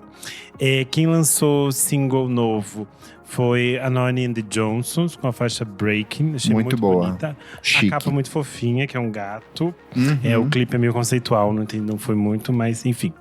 Essas coisas todas, sempre a Noni, sempre muito bom ouvi-la. O Ana se juntou com o Ed Libra, dois nomes muito que a gente já bom. citou bastante por aqui, para fazer um remix de Vidro Fumê. Ficou excelente. Talentos maravilhosos vindos de Pernambuco, então conheça o Ana e Ed Libra. Dead Can Dance soltou um remix que eu fiquei muito passado, que é feito pela Las Bibas, a.k.a. Las Bibas from Vizcaya. Qualquer gay mais antiga conhece ela. E Nossa, é um remix tempos de MSN. É um remix de Saudek, que é uma faixa que tá no Into the Labyrinth, que é tipo um dos melhores discos do Dead Can Dance, de 1993. E achei muito incrível, assim, que é tipo um remix oficial feito por ela, por uma banda do tamanho do Dead Can Dance. Achei, tipo, muito, muito legal. Então, Dead Can Dance com Las Bibas, Saudek 2024. Agora, EPs. Saiu o primeiro EP do Victim, que é um DJ e produtor aqui de São Paulo. Se chama Piston. Foi lançado via Bicuda Records. Victim, pra quem vai na Mamba Negra, essas coisas, deve conhecer ele. Ele é um dos meio que integrantes ali do coletivo da Mamba Negra. Ele toca às vezes, toca na Noite de São Paulo. Mas muito interessante esse EP. É interessante como ele mistura coisas orgânicas com coisas eletrônicas e fica tudo muito interessante. Então vale a pena ouvir, são 3 musiquinhas. Mais um EP que tá saindo, é o primeiro EP da Paulette Linda Selva, que sai nessa sexta-feira, então amanhã Muito vocês bom. vão poder ouvir. Guabiraba, Chicago. Ela tá celebrando 10 anos de carreira. Guabiraba é o bairro dela, que ela nasceu em Recife. Chicago é a cidade conhecida como a casa da House Music. Então ela faz meio que essa interconexão. O trabalho tem participações do Bad Sista, Gabto, do Laércio, Paola Lapice. É super interessante. São 5 faixas oficiais que estão nas plataformas de streaming e uma 6ª faixa, que é uma bonus track, que tá no Bandcamp. Então vocês podem lá ouvir todas as músicas muito boas, house, chique, brasileiro. Agora, Boa. falando dos discos, Saiu o disco de remixes da Kate da Voz e as Abusadas. Esses tempos eu tinha falado por aqui que eu tava viciado numa faixa delas, que era Vai Tomar no Cu. E agora eu continuo muito abusada. E esse disco se chama Atormentadas e Remixadas. Tem remixes de vários artistas. O Laza, Clementão, a Million Dollar. Esse artista que trabalhou com elas em Vai Tomar no Cu, que eu não sei pronunciar o nome dele, eu acho que é Fuck Off, 1963. Não sei como se pronuncia, FKOFF, 1963. Enfim, adorei funk, putaria, muitos remixes, babados. E mais disco tem… Semana passada eu indiquei o single de Amanda Galaz. Agora saiu oficialmente o disco dela, de Amanda Galaz in Concert. É um ao vivo, ela canta alguns clássicos da música mundial e todas essas coisas. Achei bem interessante, bem para as nossas bruxinhas. Saiu também o novo disco do John Grant, The Art of the Lie. Eu achei muito bom, achei um disco muito interessante. Ele é meio longo, então ainda não descobri tudo sobre ele, que eu não ouvi tantas vezes, mas achei muito interessante como ele cada vez dialoga mais com essas intervenções eletrônicas na música dele. Achei as letras muito bonitas. Eu gosto muito do John Grant, então acho que é um artista que vale ouvir com atenção. E por último, saiu também o Repescagem, novo trabalho da Quarta B. Mais um trabalho que eles mergulham na obra do Dorival Caymmi, como eles já tinham feito anteriormente. Achei muito interessante a participação da Nausete e Maricotinha. E me surpreendeu muito a presença da Martinalha. Era uma coisa que eu não esperava, a Martinalha junto com a Quarta B. E ficou, muito legal. Então vale a pena ouvir Repescagem da Quarta B. Nossa, falei bastante. Enfim, e você, menino Kleber, o que traz? Bora lá. Começar pelos singles. Jamie XX acabou de lançar na data de gravação aqui Life, parceria dele com a Robin. A canção faz parte do disco In Waves, que saiu no dia 20 de setembro pelo selo Young. Delícia, como tudo que esses dois artistas fazem. Ele fez um texto mega emocionado agradecendo a participação dela. Murcielago é uma banda formada pelo Gabriel Andrioli, que é da Frankenchrist, e o Lucas Cavalin, da Marrakech. Eles vão lançar um disco pelo selo Celoc Records, que tem lançado coisas maravilhosas nos últimos meses. E eles lançaram essa primeira faixa que se chama Saudade, um shoegaze bem denso, lento, sujão, do jeitinho que a gente gosta. Quem gosta de terra plana vai gostar de ouvir isso aqui. E recomendo bastante pro meu amigo Nick Silva, que eu sei que vai se interessar. E pra minha amiga Isadora também. Sim, já estou aqui pronta pro play. BeReal voltou com uma música inédita que se chama Phone Glow. Ela tem 9 minutos e é aquela batidinha gostosa com pitadas de R&B que a gente gosta. Ele faz parte de um single split que ele lançou com o Code9. O Code9 lançou a música Eyes Go Blank. Então, assim, é o melhor dos dois mundos, que são dois artistas incríveis lançando esse single pela Hyperdub. Por enquanto tá só no Bandcamp, mas eu acredito que logo deva aparecer nas outras plataformas de streaming. Indo pros discos /EPs, Anna Pryor, ela que é baterista do Metronome ou Metronomai, ela lançou o primeiro EP dela em carreira solo, se chama Almost Love.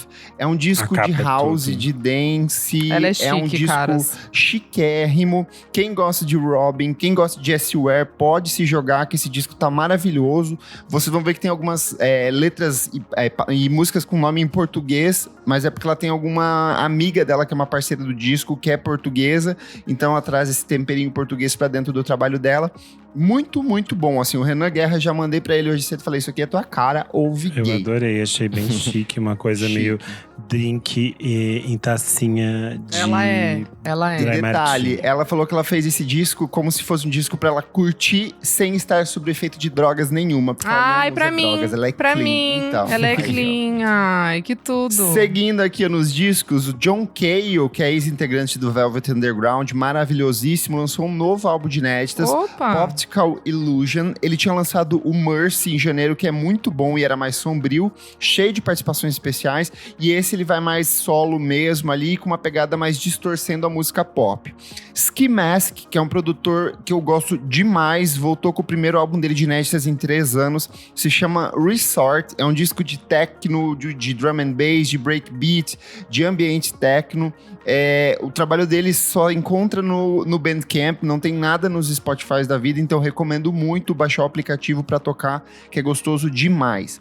Ravina, cantora que me apaixonei do Primavera Sound 2022, lançou um novo álbum de estúdio dela, Where the Butterflies Go in the Rain, disco lindíssimo de R&B, de soul, de neo soul, de pitadas de pop meditativo assim também.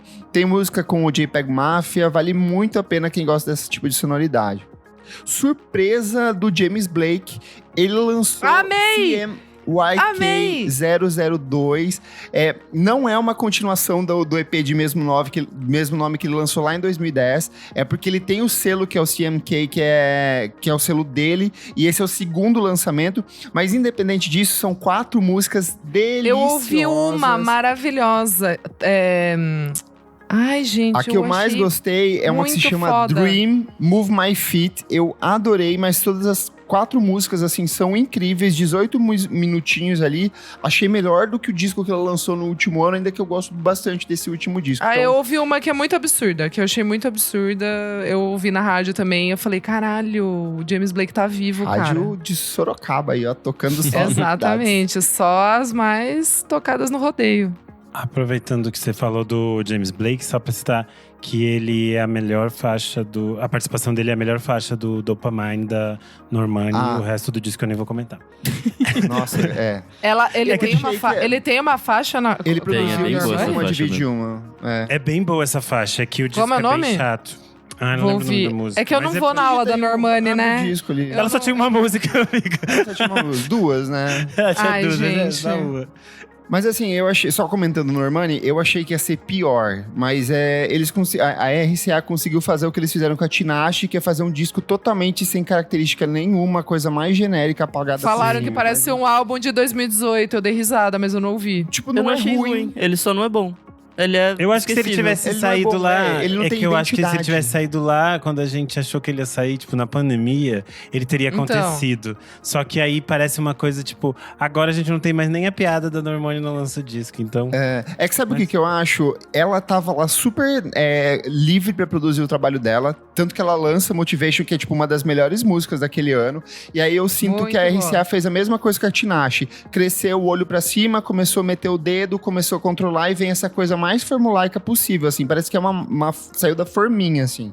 Então, Enfim. boa sorte daqui 2 anos, quando ela romper o contrato e lançar de fato alguma coisa em carreira solo.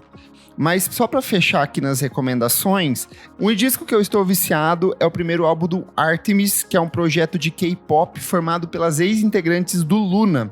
O disco se chama DAO. O Luna era um grupo lá formado por muitas meninas. Quando o contrato foi vencendo, algumas das meninas começaram a assinar com uma outra gravadora ali, e elas formaram o Artemis, que lançou esse disco, que é uma delícia.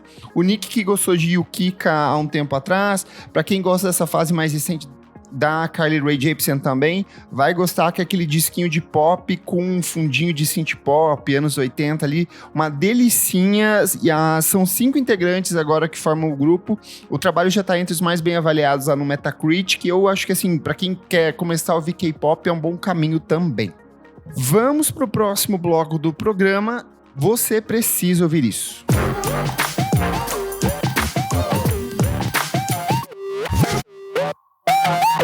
Chegamos no segundo bloco do programa. Você precisa ouvir isso. Isadora Almeida, que bloco é esse? Ah, Nick Silva, nesse bloco a gente traz dicas aleatórias do que a gente quiser. E o que você quer trazer? Gente, fui pega também ouvindo rádio pela música chamada Midas, né? No caso, da Wonder Horse, que é uma banda que eu não fui muito, assim, quando saiu as outras coisas deles. Eles têm um álbum até interessante de 2022, eu acho. Chama Cub.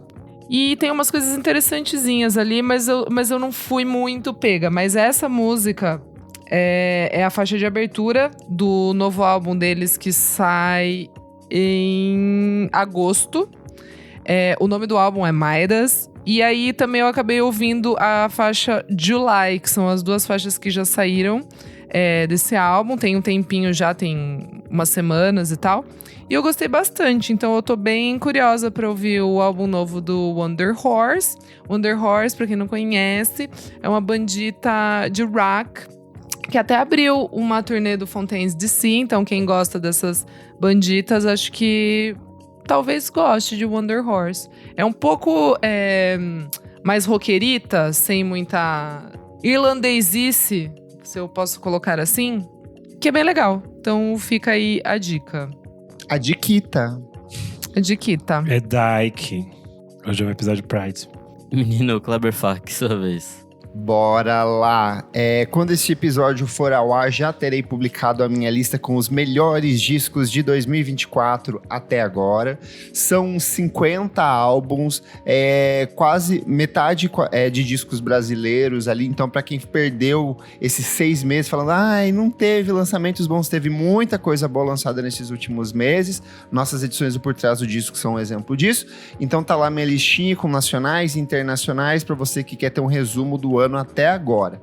Pouco antes da gravação, eu estava conversando com meu amigo Nick Silva, relembrando de uma série muito boa que eu quero recomendar. Não sei se eu já recomendei aqui, mas fica a recomendação, que é Good Place, uma comédia gostosinha da Netflix, onde a protagonista morre e ela vai pro paraíso. Mas será que é mesmo paraíso?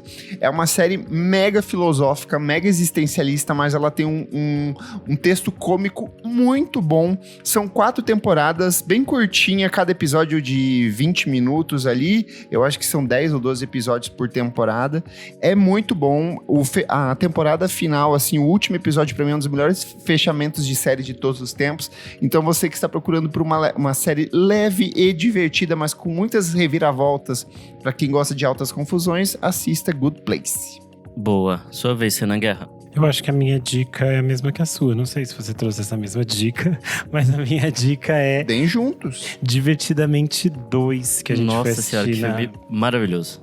Na pré-estreia. Ai, que tudo! O Nick chorou, Renan? Eu chorei, claro. acho que mais que ele. Eu acho que o Divertidamente 2 é mais complexo que o primeiro filme. Aqui a gente tem essa questão que as pessoas estavam ansiosas para saber, porque surgem novas emoções. E acho que isso é necessário, porque a gente tá falando que ela chega agora oficialmente na adolescência. Então o botão da puberdade apita de vez. E aí surgem as novas emoções, né? Que é a ansiedade, o tédio, a inveja e a vergonha. Eu achei tudo muito divertido. Acho que é muito interessante como eles conseguem, mais uma vez, lidar com essas questões de saúde mental e de todas essas transições e essas mudanças que a gente passa a partir de um olhar que dialoga muito bem com as crianças e de uma forma muito bonita, assim. E a dublagem brasileira é sempre maravilhosa, assim. Eu acho as adaptações que eles fazem, as inserções que eles fazem de palavras e expressões brasileiras muito, muito boa. Confesso que eu estou numa fase e uma relação bem delicada com a Tata Werneck depois que ela ficou aplicando golpe em grávida. E então eu estava com muita raiva dela. E eu fiquei com ódio porque ela tá, muito bem. Ela é a melhor ansiedade possível que poderia fazer a dublagem da ansiedade. Então eu gostei muito da atuação dela. Enfim, gostei muito do filme. O que você tem a dizer, Nick Silva? Nossa, eu adorei, assim, eu acho que ele é melhor que o primeiro. Ele consegue ir mais fundo em algumas coisas. Não sei, a fórmula é mais ou menos a mesma, assim, mas funciona muito bem. Acontecem coisas novas, assim. E, enfim, tem muito espaço pra ter outro, sabe? Já tô ansioso deixa pronto que vai ter um 3. Pra um próximo onde, sei lá, vai ter o tesão reprimido, umas paradas assim. Eu ia falar isso, vai ter o tesão, a depressão, boletos, frustração. Mas enfim, é maravilhoso, assim. Eu adorei. Mas essa não é a minha dica. Não, trouxe outra Dyke. Minha dica de verdade é a 4ª temporada de The Boys. Voltou a série que... Acho que o Kleber também gosta, né? Gosto bastante. Saíram já 3 episódios enquanto a gente grava esse programa, né? E voltou com tudo, assim. Acho que The Boys começou como uma sátira de filme de herói e foi ficando cada vez mais político e hoje, assim, totalmente escrachado o que quer falar, assim. Acho que não tem como você fazer outra leitura que não aquela que tá na série, assim, porque é muito na tua cara, sabe? É muito bom ouvir um tweet hoje à tarde de uma pessoa comparando a avaliação do público no Metacritic nas últimas 4 temporadas, né? Ah, que vai E aí caindo, as pessoas né? finalmente começaram a entender que, tipo, a série é sobre essas pessoas, tipo, fãs de herói aí a mais, essa galera da extrema-direita. E aí a galera tá puta com essa temporada atual, porque eu acho que finalmente eles entenderam que eles são piada e a série tá satirizando isso. Não, e aí satiriza, sei lá, toda a questão dos... sei lá, Trump, essa galera da extrema-direita, essa galera de teoria da conspiração maluca. É, tipo, realmente muito na tua cara, assim. Então, se você não entender, desculpa, mas você é burro. E é isso, tá muito boa, assim, eu gostei bastante. São 8 episódios, eu acho, e já saíram 3, então tem mais 5 semaninhas aí de episódios novos. E é isso. Começarei a ver no próximo final de semana. Comentários referentes à última edição do nosso podcast, número 304, Brett e como Charli XCX criou o próprio espaço no pop. Tivemos uma boa audiência e uma boa repercussão aqui, vários comentários, vou pegar aqui o comentário da Tita Mendes, fala o seguinte: é o melhor álbum do ano, e ela trouxe o que falou nas suas entrevistas, um álbum bem direto e reto, cru e para ser ouvido nos clubes. É próprio como ela evoluiu de Crash para esse e de 5 anos para cá. No Instagram nós temos muitos comentários. Enfim, vamos lá. O Cara Alexandre, eu não sei ler seu arroba, Carlos Alexandre, mas tava ansioso pra essa. Coração verde, quadrado verde, carinhas com corações, que não são verdes. Comentário do Cine Renan. Ele falou, meu xará. Não sabia que seu nome era Cine, Renan. Meu xará. Você não sabia, sou cinéfila? Não, é por isso. Meu xará, tô contigo com Girls. Foi uma série bem honesta dentro de sua pretensão cool de jovem branca e rica de Nova York. Não tratem Girls como gavassi, hahaha. Von Dutch é a melhor coisa do Brett, by the way. Aqui no Instagram comentaram. O Holmes _Base comentou: essa Adri arrasa demais, meu jeito de ser é Brett. A galera fez comentários lúdicos dessa vez aqui no Instagram. É só Brett sessão. Ó, essa aqui é pra Isadora. Não sou um dos apresentadores do VFSM, mas aqui vai minha dica. A entrevista maravilhosa que o Fontaines DC deu para Crack Magazine. O nome da matéria é Fontaines DC Love Without Limits. O comentário foi do Jefferson Tafarel. O Lucas, com 3 Z's no final, comentou carimba, que é Brett, e um carimbo verde.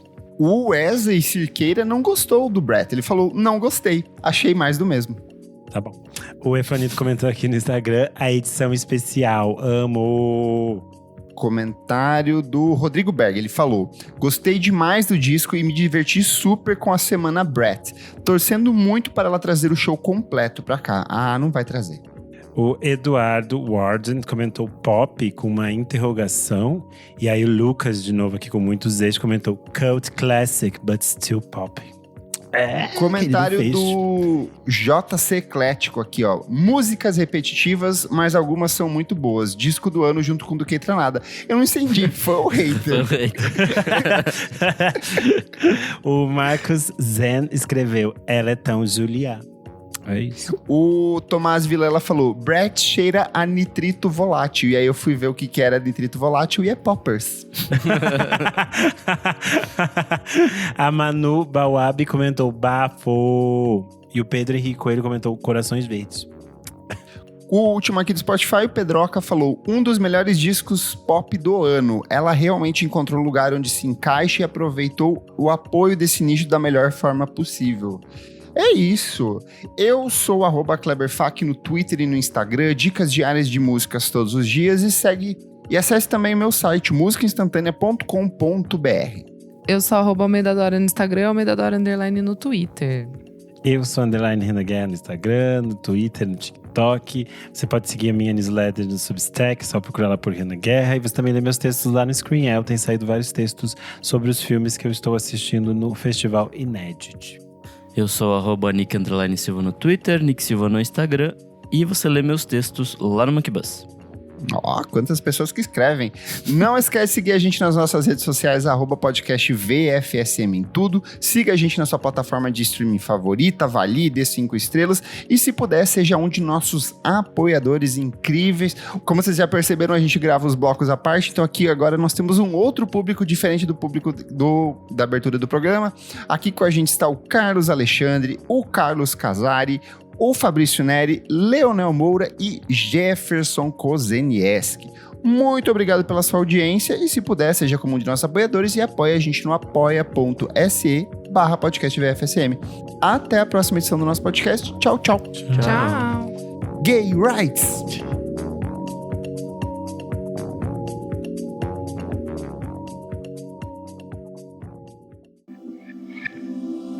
Esse podcast foi editado por Nick Silva.